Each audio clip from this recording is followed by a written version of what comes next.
বিবেকানন্দ সার্ধ শতবার্ষিকী ভবন প্রাঙ্গণে রাষ্ট্রীয় বিদ্যার্থী দিবস পালিত হয়।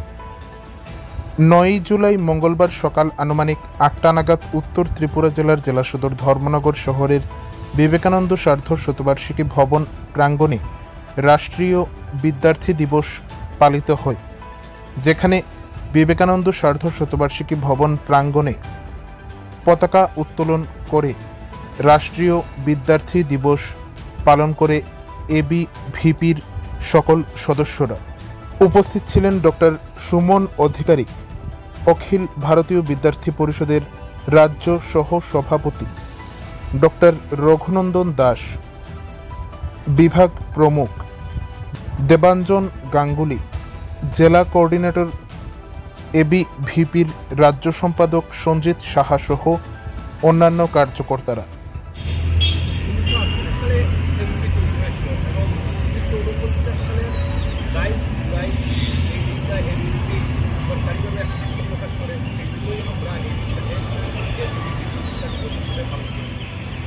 এবং এটা হচ্ছে ভারতবর্ষের না, আমাদের সবচেয়ে বড় বর্তমান ভারতবর্ষের আমরা জানি সবাইকে সবচেয়ে ব্যক্তিগত সংখ্যা এবং এই দেশের যে ছাত্রশক্তি সেটাও হচ্ছে সবচেয়ে বড়।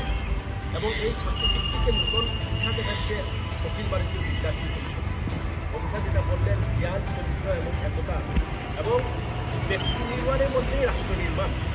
যদি এই যে ছাত্রীরা আছে এবং সবচেয়ে বড় যে সমাজ আছে, এই সমাজ যদি শিক্ষা পেয়ে থাকে, তাহলে এই আমাদেরকে দেশকে আবার সবচেয়ে সমৃদ্ধশালী দেশে কেউ আসতে পারবে না।